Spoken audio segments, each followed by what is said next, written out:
Bismillah ar-Rahman ar-Rahim. Au nom d'Allah, le Dieu l'omniscient, nous lui demandons sa protection contre Satan le lapidé. أعوذ بالله السميع العليم من الشيطان الرجيم. بسم الله الرحمن الرحيم. والصلاة والسلام على رسول الله. Paix et prière sur le prophète Mohammed sallallahu alayhi wa sallam. Louange à Allah subhanahu wa ta'ala, maître de l'univers.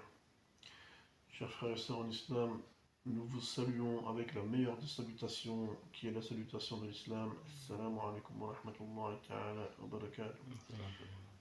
Nous sommes avec vous aujourd'hui, toujours au premier chapitre et à la leçon numéro 2 sur le livre que nous étudions, qui est le livre de l'imam Malik, qui s'appelle donc Muwatta Malik. Il a été dit, Yahya m'a relaté, selon Malik, selon Zayd ibn Aslam, selon Ata ibn Yasar, qu'il a dit, un homme est venu vers le prophète sallallahu alayhi wa sallam, paix et salut sur lui, et lui a demandé à propos des heures de prière. C'est-à-dire qu'il l'a questionné sur les heures de prière, sur les horaires de la prière. La prière de Subh, il a dit que le prophète sallallahu alayhi wa sallam s'est tu jusqu'au lendemain. C'est-à-dire qu'il ne lui a pas répondu au moment du questionnement. Puis, au lendemain, le prophète sallallahu alayhi wa sallam a prié le subh quand le fajr est levé, c'est-à-dire au tout début de l'heure du fajr. Le prophète sallallahu alayhi wa sallam a présidé et a dirigé la prière des croyants. Puis, le lendemain, le prophète sallallahu alayhi wa sallam a également dirigé la prière de subh. Il a donc prié la prière de subh après que le fajr était clair, éclairci. C'est-à-dire que là, nous étions en réalité sur un temps plus avancé du fajr. Puis il a dit, c'est-à-dire que le prophète sallallahu alayhi wa sallam a demandé, où est le questionneur sur l'heure de la prière? Où est la personne qui a questionné sur l'heure de la prière du subh? Il a été dit, il lui a été répondu, c'est celui-ci, ô messager d'Allah.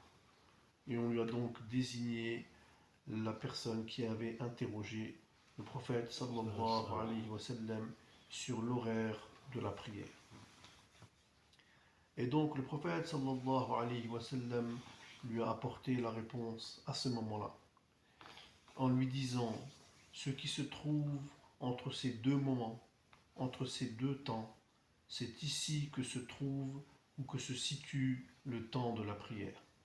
C'est-à-dire qu'entre le premier jour où le prophète sallallahu alayhi wa sallam a présidé à la prière de subh du matin, au tout début de l'heure du fajr, dans la nuit, et le deuxième jour où le prophète sallallahu alayhi wa sallam a également présidé à la prière de subh pour les fidèles, mais dans un temps plus avancé, c'est-à-dire avec le fajr qui était éclairci, éclairé, alors le prophète sallallahu alayhi wa sallam lui a fait comprendre que toutes ces deux prières sont correctes, sont bonnes, sont dans le temps de la prière, et tout ce qui se situe entre ces deux moments est le temps de la prière du subh. Donc nous pouvons prier à la première heure dès que le fajr sort, mais nous pouvons également prier jusqu'à la fin du fajr, mais bien entendu avant le lever du soleil. Voilà ce que nous pouvions dire sur les horaires de prière.